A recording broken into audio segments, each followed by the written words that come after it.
강세장은 비관론에서 태어나고 회의론에서 성장하며 낙관론에서 성숙하고 도취감에서 죽는다.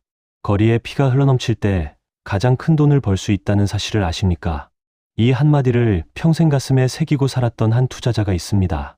그는 시장이 무너지고 모두가 도망칠 때 오히려 웃으며 매수 버튼을 눌렀던 사람입니다. 지금부터 들려드리는 이야기를 끝까지 들으셔야 합니다.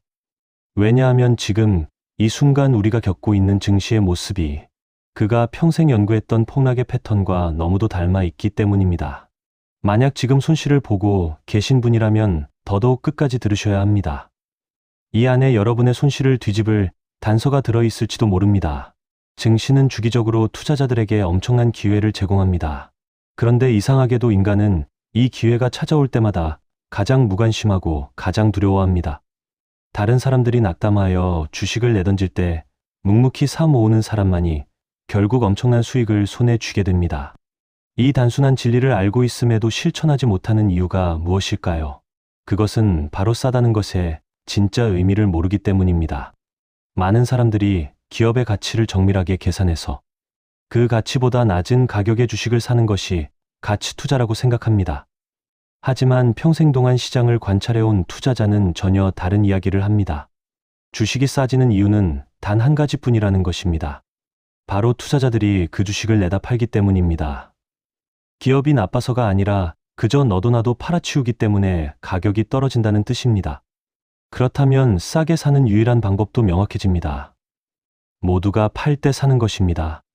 이 말을 듣고 나면 기업 분석을 열심히 해야 싸게 살 수 있다는 통념이 조금 이상하게 들리실 겁니다.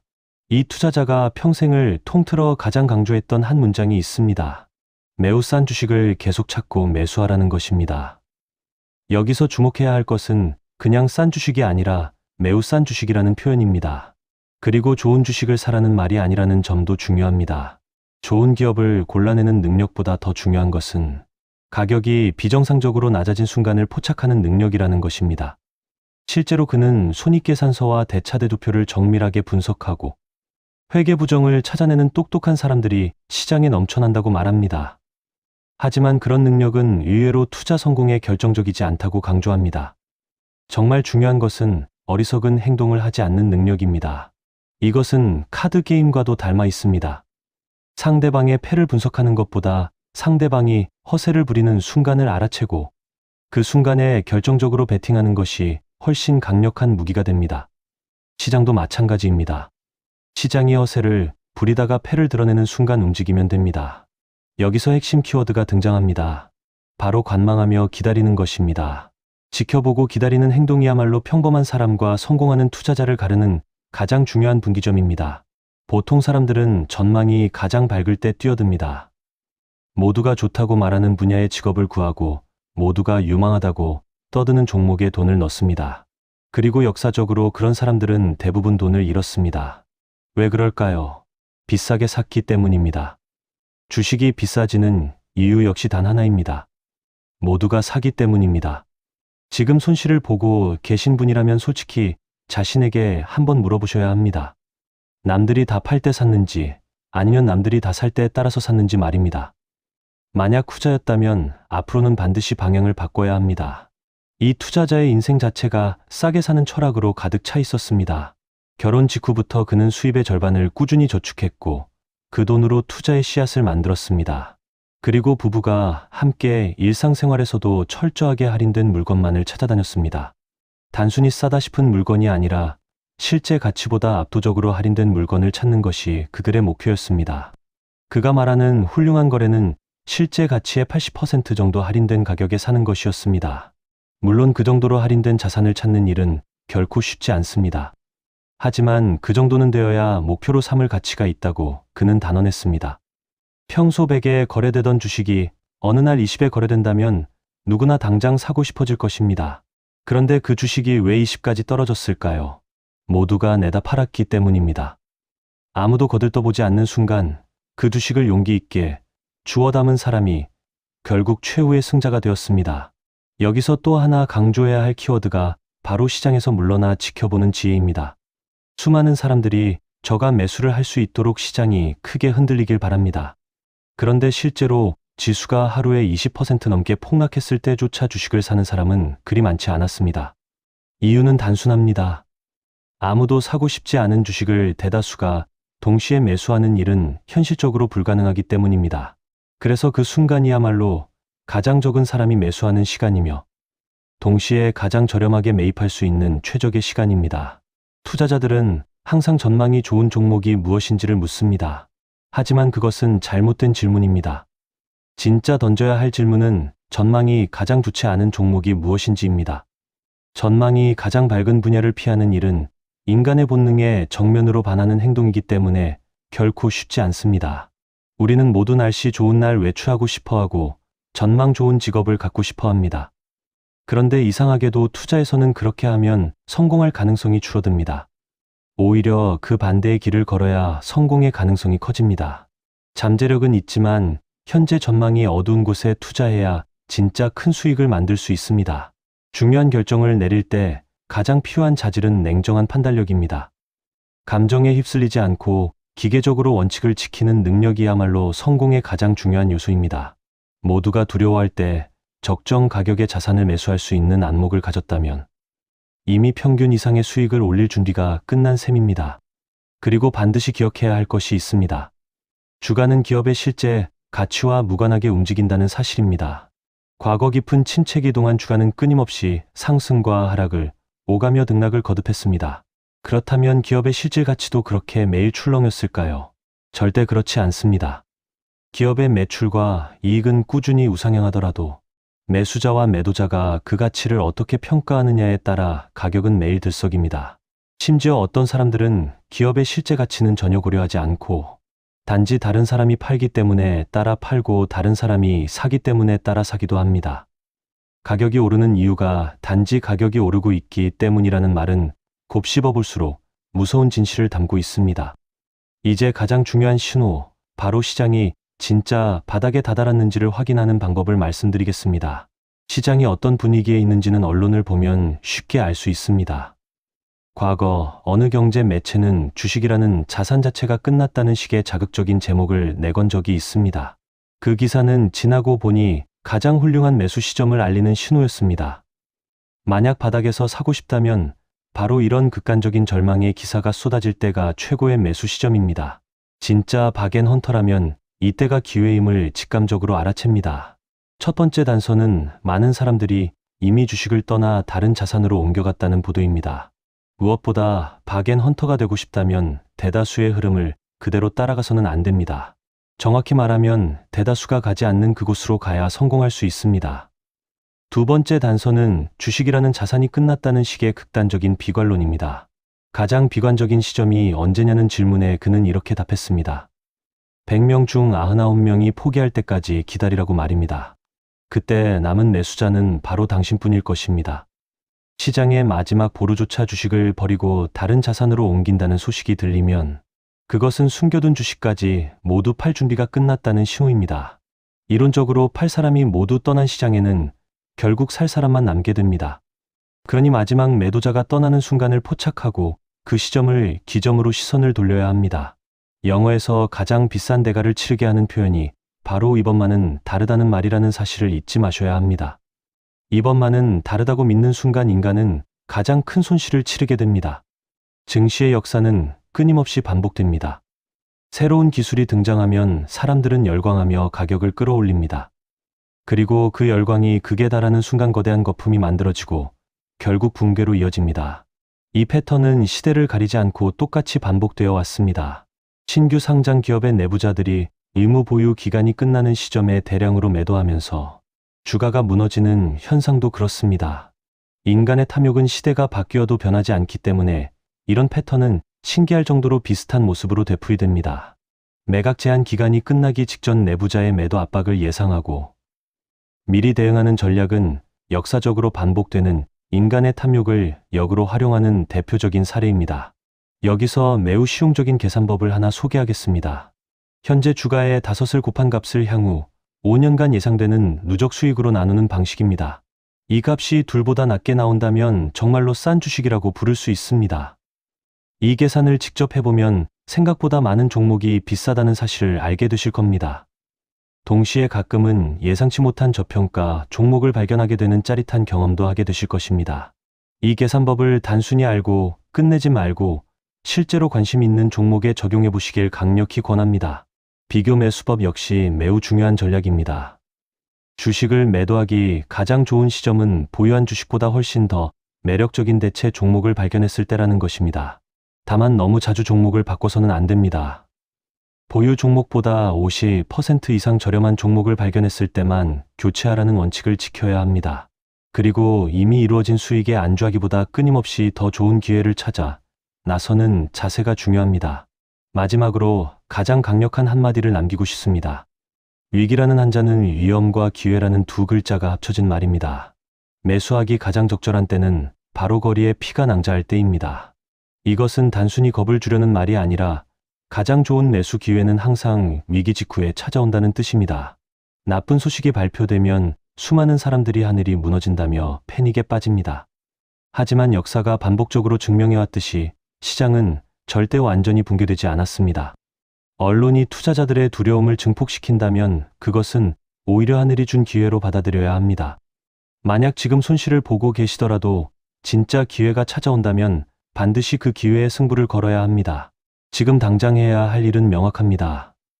기회가 올 때까지 차분히 저축하며 실탄을 모으는 것입니다. 그리고 시장이 극단적인 비관에 휩싸여 모두가 떠나는 순간이 오면 그때 비로소 용기를 내어 움직이는 것입니다. 그 순간이 언제 올지는 아무도 정확히 알 수 없습니다. 하지만 분명한 것은 그 순간을 알아볼 수 있는 단서들은 이미 우리 손안에 있다는 사실입니다. 역사는 그대로 반복되지 않지만 그 흐름은 반복됩니다.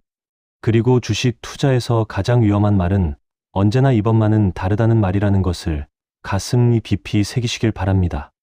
폭락장이 두려운 진짜 이유는 따로 있습니다.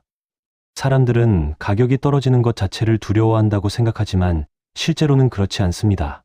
진짜 두려운 것은 언제까지 떨어질지 모른다는 불확실성입니다. 그래서 폭락장에서 가장 먼저 해야 할 일은 가격을 예측하려는 시도를 멈추는 것입니다. 바닥이 어디인지 맞히려고 애쓰는 순간 오히려 기회를 놓치게 됩니다. 평생 시장을 관찰한 투자자가 강조했던 방식은 예측이 아니라 확인이었습니다. 미리 점치지 않고 상황이 충분히 드러난 뒤에 들어가도 늦지 않다는 태도입니다. 이 차이를 이해하는 것만으로도 폭락장에서의 행동이 완전히 달라집니다.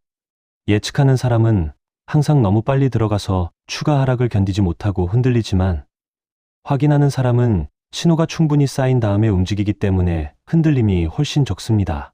그렇다면 무엇을 확인해야 할까요? 가장 먼저 봐야 할 것은 분위기의 극단성입니다. 폭락장 초반에는 사람들이 여전히 희망을 가지고 있습니다. 조금 떨어졌으니 곧 회복할 거라는 기대가 남아있는 단계입니다. 이 단계에서는 아직 진짜 바닥이 아닙니다. 진짜 바닥에 가까워지면 분위기가 완전히 달라집니다. 회복에 대한 기대 자체가 사라지고 이제는 주식이라는 자산군 전체에 대한 회의론이 퍼집니다. 더 이상 오를 거라는 희망조차 품지 않게 되는 단계. 그러니까 기대를 거는 것조차 지쳐버린 단계가 바로 우리가 주목해야 할 시점입니다. 이 단계를 알아보는 방법은 의외로 단순합니다. 평소 투자 이야기를 전혀 하지 않던 주변 사람들까지 주식이라는 단어만 들어도 손사래를 치는 순간입니다. 모두가 입을 모아 이제 주식은 끝났다고 말하는 그 순간이야말로 역설적으로 가장 좋은 신호입니다. 폭락장에서 흔히 저지르는 실수 중 하나는 떨어지는 종목을 무작정 평균 단가를 낮추기 위해 추가로 매수하는 행동입니다. 이 행동 자체가 잘못된 것은 아니지만 아무 기준 없이 단지 가격이 떨어졌다는 이유만으로 추가 매수를 반복하면 매우 위험해집니다. 추가 매수를 결정하기 전에 반드시 점검해야 할 기준이 있습니다. 첫째는 그 기업이 겪고 있는 문제가 일시적인 문제인지 아니면 사업 구조 자체를 흔드는 근본적인 문제인지를 구분하는 것입니다. 둘째는 그 기업이 여전히 꾸준한 수익을 내고 있는지, 그리고 그 수익 구조가 단기간에 사라질 가능성이 낮은지를 확인하는 것입니다. 셋째는 지금의 하락이 그 기업만의 문제가 아니라 시장 전체가 동반 하락하면서 휩쓸려 내려간 것인지를 따져보는 것입니다. 이 세 가지를 기준으로 점검했을 때 문제가 일시적이고 수익 구조가 견고하며 전체 시장과 함께 휩쓸려 내려간 경우라면 그 하락은 매수의 기회로 바뀝니다. 반대로 사업 구조 자체가 무너지고 있는 기업이라면 가격이 아무리 떨어져도 그것은 싼 것이 아니라 정당한 가격일 수 있습니다. 우량주를 저가에 매수하는 전략에서 가장 중요한 것은 우량주의 기준을 가격이 아니라 수익의 지속성으로 잡는 것입니다. 많은 사람들이 우량주라고 하면 누구나 아는 유명한 기업, 시가총액이 큰 기업을 떠올립니다. 하지만 진짜 우량주의 본질은 시간이 지나도 꾸준히 돈을 벌어들이는 능력입니다. 경기가 나빠져도 사람들이 계속 소비해야만 하는 영역에 속한 기업, 경쟁자가 쉽게 따라올 수 없는 구조를 가진 기업, 그리고 빌린 돈에 의존하지 않고도 사업을 운영할 수 있는 재무 구조를 가진 기업이 진짜 의미의 우량주입니다. 이런 기업들은 폭락장에서도 사업 자체가 망가지지 않습니다. 다만 시장 전체의 공포에 휩쓸려 가격만 떨어질 뿐입니다. 바로 이 지점에서 기회가 생깁니다. 사업은 멀쩡한데 가격만 폭락한 우량주를 찾아내는 것이 폭락장 대응법의 핵심입니다. 이때 활용할 수 있는 또 하나의 방법이 분산입니다. 한 종목에 모든 확신을 걸고 집중하는 방식도 있지만 폭락장처럼 불확실성이 극도로 커진 시기에는 분산이 훨씬 안전한 선택이 될 수 있습니다. 실제로 역사상 가장 성공적인 폭락장 매수 전략 중 하나는 한 종목에 크게 베팅하는 대신 조건에 맞는 여러 종목을 동시에 사들이는 방식이었습니다. 그중 일부는 결국 파산하거나 사라지더라도 살아남은 종목들이 워낙 크게 반등하면서 전체 수익률을 압도적으로 끌어올렸습니다. 이 방식의 핵심 아이디어는 두 가지입니다. 하나는 경제가 회복되면 사업이 다소 부진했던 기업들도 함께 그 혜택을 받게 된다는 것이고, 다른 하나는 아무리 확신이 있어도 모든 선택이 성공할 수는 없으니 실패의 확률을 낮추고 성공의 확률을 높이기 위해 여러 종목으로 나누어 베팅한다는 것입니다. 폭락장에서 단 하나의 종목에 모든 것을 걸기보다 조건에 부합하는 여러 종목으로 자금을 나누어 담는 방식이 훨씬 안정적이면서도 큰 수익을 만들어낼 수 있는 길입니다. 폭락장에서 또 하나 명심해야 할 것은 현금의 가치입니다. 평소에는 현금을 들고 있는 것이 기회비용처럼 느껴지지만 폭락장이 시작되는 순간 현금은 가장 강력한 무기로 변신합니다. 시장이 무너지기 시작했을 때 매수할 돈이 없다면 아무리 좋은 신호를 알아봐도 행동으로 옮길 수 없습니다. 그래서 평소에 꾸준히 저축하며 실탄을 마련해두는 습관이 폭락장 대응의 출발점이 됩니다. 수입이 생길 때마다 일정 비율을 무조건 떼어내어 모아두는 습관을 가진 사람만이 시장이 가장 비관적인 순간에 가장 자유롭게 움직일 수 있습니다. 반대로 빌린 돈으로 무리하게 투자하고 저축하는 습관 없이 살아온 사람은 정작 기회가 왔을 때 아무것도 할 수 없는 상태에 놓이게 됩니다. 가진 돈을 한순간에 모두 날린 뒤 평생 후회 속에 살았던 사례를 보면 절약과 저축이 돈을 버는 능력만큼이나 중요하다는 사실을 절감하게 됩니다. 폭락장에서 매도를 고민하는 분들을 위한 기준도 짚어드리겠습니다. 보유한 종목을 팔아야 할 때는 단순히 가격이 떨어졌다는 이유가 아니라 더 매력적인 대안을 발견했을 때입니다. 지금 들고 있는 종목보다 훨씬 저평가된 다른 기회가 나타났다면 옮겨갈 이유가 충분합니다. 하지만 단지 가격이 떨어져서 불안하다는 이유로 혹은 막연한 공포 때문에 매도를 고민하고 있다면 그것은 매도의 정당한 이유가 되지 못합니다. 오히려 그런 순간에는 처음 그 종목을 매수했던 이유, 그 기업의 수익 구조와 사업 경쟁력이 여전히 유효한지를 다시 점검하는 것이 우선입니다. 점검 결과 본질이 훼손되지 않았다면 가격의 출렁임은 일시적인 소음으로 받아들이고 견뎌낼 수 있는 인내심이 필요합니다. 마지막으로 강조하고 싶은 것은 타이밍을 맞추는 게임이 아니라 태도를 지키는 게임이라는 점입니다. 정확히 언제가 바닥인지 맞히는 일은 그 누구도 완벽하게 해낼 수 없습니다. 하지만 시장이 극단적인 비관에 빠졌을 때 용기를 내어 매수할 수 있는 태도, 그리고 그 순간까지 흔들리지 않고 자금을 모아두는 인내심은 누구나 훈련을 통해 갖출 수 있습니다. 폭락장은 누군가에게는 재앙이지만 준비된 사람에게는 평생 한 번 올까 말까 한 기회입니다. 결국 폭락장에서 살아남고 더 나아가 그 시기를 통해 부를 키워내는 사람들은 가격의 공포에 휩쓸리지 않고 사업의 본질을 끝까지 붙잡고 있는 사람들입니다. 그 본질을 붙잡은 채로 시장이 가장 절망적인 신호를 보낼 때 조용히 그리고 확실하게 움직이는 것이 우량주 저감의 수법의 진짜 핵심입니다.